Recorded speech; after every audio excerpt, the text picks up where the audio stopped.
Hello student, how are you? Philip slash 21 में आपका स्वागत। मैं मुस्तकीम अहमद एक नए टॉपिक के साथ। बहुत ही इंपॉर्टेंट टॉपिक होने वाला है आपका, जो देखिए बोर्ड में, यूपी बोर्ड में सबसे ज्यादा मालूम किया जाता है और 2025 में भी आया था और 2023 में क्वेश्चन मालूम किया गया था। देखिए क्वेश्चन क्या है हमारे पास। कह रहा है एक समान वैद्युत एवं चुंबकीय क्षेत्रों में किसी गतिमान आवेशित कण पर कार्य करने वाले बल के सूत्र को वेक्टर स्वरूप में लिखिए। यानी कि आपसे जो यहाँ पर पूछ रहा है वो एक समान वैद्युत व चुंबकीय क्षेत्रों में किसी गतिमान आवेशित कण, कोई गतिमान आवेशित कण है तो उस पर लगने वाला जो बल है उस बल का वेक्टर स्वरूप लिखना है, उसको वेक्टर के रूप में लिखना है। तो अब ये कौन सा बल होगा ऐसा जो वैद्युत और चुंबकीय क्षेत्र यानी कि इलेक्ट्रिक एंड मैग्नेटिक फील्ड दोनों में उपस्थित होता है, उन दोनों में कार्य करता है। तो कौन सा बल होता है, कौन सा फोर्स हो सकता है वो, तो वो जो फोर्स है हमारा जहाँ पर एक समान वैद्युत क्षेत्र और चुंबकीय क्षेत्र दोनों में जो आवेशित गतिमान करता है, गतिमान आवेशित कार्य करता है, तो उस पर लगने वाला जो बल होता है उसे कहते हैं हम लॉरेंज बल। यानी कि वह स्थान जहाँ चुंबकीय क्षेत्र और वैद्युत क्षेत्र दोनों उपस्थित होते हैं तो उस पर गतिमान आवेशित कण पर लगने वाले बल को ही लॉरेंज बल कहा जाता है। लॉरेंज बल का फार्मूला है वो हमारे पास है vector F equal to Q into vector V cross vector B। ये इसका वेक्टर स्वरूप हो गया। कौन सा जो पहले कह रहा था, मुझे कह रहा था वेक्टर स्वरूप लिखे, तो ये वेक्टर स्वरूप हो गया इसका। तो ये हमारे पास लॉरेंज बल कहते हैं। लॉरेंज बल की जो दिशा है फ्लेमिंग के बाएं हाथ के नियम के अनुसार ज्ञात की जा सकती है, जिसमें लास्ट में कह रहे हैं आपसे। लेकिन फिर चुंबकीय क्षेत्र के लंबवत प्रवेश करने वाले कण के पथ की त्रिज्या का सूत्र प्राप्त कीजिए। और दूसरा ये क्या है इसमें, चुंबकीय क्षेत्र के लंबवत प्रवेश करने वाले कण के पथ की त्रिज्या का सूत्र निकालना है। उसके बाद कण पर कार्य करने वाले बल की दिशा के लिए क्या नियम होता है, जो कण पर कार्य कर रहा है बल उसकी दिशा क्या होती है वो दिशा बतानी है आपके, उस दिशा का नियम क्या है वो बताना आपको। तो सबसे पहले हमें लॉरेंज बल का सूत्र का जो वेक्टर स्वरूप है वो लिखना है। तो वेक्टर स्वरूप हो गया हमारे पास वेक्टर F बराबर Q into vector V cross vector B। और इसकी दिशा जो हो गई वो फ्लेमिंग के बाएं हाथ के नियम के अनुसार ज्ञात की जा सकती है। तो जो लास्ट वाला क्वेश्चन है आपका इसमें, जो कण पर कार्य करने वाले बल की दिशा के लिए क्या नियम होता है, तो उसकी दिशा ज्ञात करने के लिए लॉरेंज बल के बाएं हाथ के नियम का यूज यहाँ पर करते हैं। अब देखिए इसमें जो त्रिज्या है और जो गतिमान आवेशित कण है उसके पथ की त्रिज्या निकालें। देखिए कोई कण है हमारे पास, आवेशित कण है, ये बच्चे गति कर रहा है इसमें, और इसका जो वेक्टर v, इस पर जो लगने वाला फोर्स है वो वेक्टर v, ये दोनों एक दूसरे के लंबवत है। यहाँ पर मान लीजिए माना इस मॉलिक्यूल आवेश का कोई गतिमान आवेशित कण जिसका द्रव्यमान m है और वो जो है v वेग से गतिमान है, और इसमें जो प्रवेश कर रहा है बिंदु O से लेकर बिंदु P पर जाता है। बिंदु P पर यहाँ पे ये दोनों एक दूसरे के लंबवत है, F भी और V भी, और यहाँ पर ये दोनों भी, यहाँ जो F है ये इसके जो है लंबवत है। ये चुंबकीय क्षेत्र है आपका, जो चुंबकीय क्षेत्र को मैंने क्रॉस के अनुसार दिखाया, जिससे वेक्टर B दे दिया मैंने अभी। ये जो है क्रॉस है, ये चुंबकीय क्षेत्र को प्रदर्शित करता है यहाँ पर। तो अब इसमें जो लिखने का माना कांच के तल के लंबवत भीतर की ओर है ना, चुंबकीय क्षेत्र B में जो कोई गतिमान आवेशित कण है जिसका आवेश स्मॉल q है और कागज के तल के लंबे v चाल से प्रवेश करता है, v चाल से प्रवेश करता है, v चाल से गति कर इसमें प्रवेश कर रहा है आपको। तो इस पर चुंबकीय क्षेत्र जो के कारण इस पर लगने वाला जो आरोपित बल होगा वो चुंबकीय बल होगा। आरोपित चुंबकीय बल निकालेंगे तो F बराबर हो जाएगा QBB sin थीटा।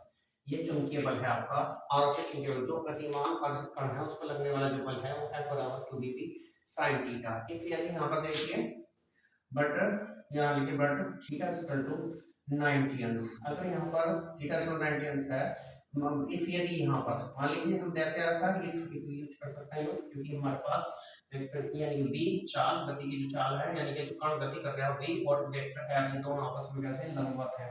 तो थीटा इक्वल यदि थीटा इक्वल 90 अंश है हो तब मेरे पास क्या हो जाएगा, तब f बराबर हो जाएगा QBB sin 90। और sin 90 अंश की जो वैल्यू होती है वो 1 होती है हमारी। तो f बराबर QBB हो जाएगा आपका। तो पहली इक्वेशन यहाँ पे आई f बराबर QBB। तो ये हमारे पास चुंबकीय बल लिख गया, जिसपे गतिमान आवेशित कण जो उस पर लगने वाला आरोपित चुंबकीय बल है वो f बराबर QBB हुआ। अब हर बात ये है इस बल की जो दिशा है वो वेग v और चुंबकीय क्षेत्र यानी कि इस बल की दिशा जो चुंबकीय क्षेत्र यानी कि चुंबकीय क्षेत्र v जो है आपका और वेग v दोनों के दिशा की और दोनों के लंबवत है आपकी। और जब लंबवत होने के कारण इस वृत्ताकार पथ की त्रिज्या मान लीजिए हम स्मॉल r कर लेंगे। जो ये वृत्ताकार पथ है इसकी मैंने त्रिज्या स्मॉल आर मान ली, क्योंकि कितने क्या हमने स्मॉल आर है। अब हमने स्मॉल आर में तो कण पर कण का द्रव्यमान तुम्हारा लेकिन हमने पहले ही मान लिया है कि कण का द्रव्यमान जो है स्मॉल एम है। तब कण पर लगने वाला जो अभिकेंद्र बल होगा वो चुंबकीय बल के बराबर होगा, यानी कि अभिकेंद्र बल आपका अभिकेंद्रीय बल बराबर चुंबकीय बल, चुंबकीय बल ये आपस में बराबर होंगे, यानी गतिमान जो आवेश है उस पर जो लगने वाला अभिकेंद्र बल होगा वो चुंबकीय बल के बराबर होगा। अब अभिकेंद्र बल क्या होता है हमारे पास m(a)b² बटे r बराबर q(b)b ये होगा हमारे पास। अब यहाँ से एक b सही वाला एक b कैंसिल हो जाएगा, 1 बटे का तो ये हो जाएगा m(a)b बटे r, m(a)b बटे r क्या हो जाएगा q(b)b। अब हम r निकाल लिए तो r बराबर हो जाएगा m(a)b बटे q(b), यही हमें त्रिज्या निकालनी थी इसमें। जिस क्वेश्चन में कह रहा था कि पथ की त्रिज्या ज्ञात कीजिए तो r बराबर mb, बहुत इंपॉर्टेंट क्वेश्चन था इसमें।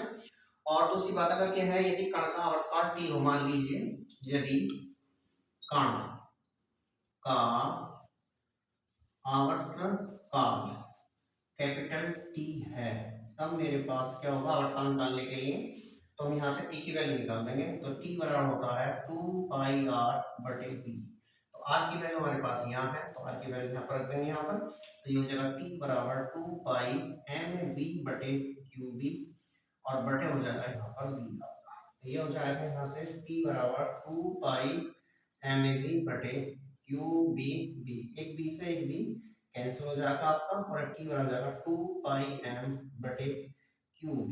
ये आवर्तकाल के लिए टाइम पीरियड निकल गया हमारे पास, कण का टाइम पीरियड 2 पाई m बटे qb, ये आवर्तकाल यानी कि टाइम पीरियड हो गया पार्टिकल का। तो ये बहुत ही इंपॉर्टेंट क्वेश्चन था, सीधा क्वेश्चन था आपका यहाँ पर। एक समान वैद्युत एवं चुंबकीय क्षेत्रों में किसी गतिमान आश्रित कण पर कार्य करने वाले बल के सूत्र को वेक्टर स्वरूप में लिखिए। तो वेक्टर स्वरूप में लिख दिया मैंने। जैसे इसमें अगर ये लॉरेंट बल जो होता है F अनुक्रमण जो होता है लंबवत घटक होता है आपका, वो भी sin थीटा होता है। मैं बता देता हूँ उसको कैसा है। और F अनुक्रमणुपाती होता है V के चुंबकीय क्षेत्र के अधीन होता है ना, कह दीजिए तो F अनुक्रमणुपाती हो जाएगा स्मॉल q के। अभी तो इनको मिला देंगे यहाँ पर तीनों को, ये दूसरा बना आपका, ये तीसरा बना आपका यहाँ पर, तो ये हो जाएगा F अनुक्रमणुपाती q b b sin theta. और देखिए यहाँ पर k आप यहाँ पर कांस्टेंट ले लेंगे तो ये हो जाएगा F बराबर k q b b sin theta, QBB sin theta. अब इफ हमारे पास निर्वात में इफ k = 1 तब हो जाएगा F बराबर QBB sin थीटा। तो ये वो फोर्स है जो लॉरेंट बल, इफ ये थीटा को 90 हो जाएगा तो F बराबर QB आ जाएगा, यही हमारे पास जो लिखा हुआ था आपका। और इसका वेक्टर रूप लिखा हुआ ये बना है, वेक्टर F बराबर QBB * vector B cross vector B, इसको लिख सकते हैं हम यहाँ पर। तो ये कंडीशन ये है लॉरेंट बल के लिए है, लॉरेंट बल का कंडीशन आपकी ये आ जाती है यहाँ पर। तो हमने लॉरेंट बल को लिख दिया, वेक्टर F बराबर Q vector V cross vector B। Last में क्वेश्चन था कण पर कार्य करने वाले बल की दिशा के लिए क्या नियम होता है, तो उसका नियम है फ्लेमिंग के बाएं हाथ के नियम से लॉरेंट बल की दिशा ज्ञात करते हैं। लॉरेंट बल का यूज यहाँ पर होगा, सॉरी वो फ्लेमिंग के बाएं हाथ के नियम का यूज, फ्लेमिंग के बाएं हाथ के नियम के अनुसार लॉरेंट बल की दिशा हम यहाँ ज्ञात कर सकते हैं। यहाँ पे हमारा क्वेश्चन कंप्लीट हो जाता है, बहुत इंपॉर्टेंट क्वेश्चन था, बोर्ड में ज्यादातर मालूम किया जाता है। तो बच्चों आपसे गुजारिश है कि हमारे चैनल को सब्सक्राइब करें, लाइक करें। धन्यवाद।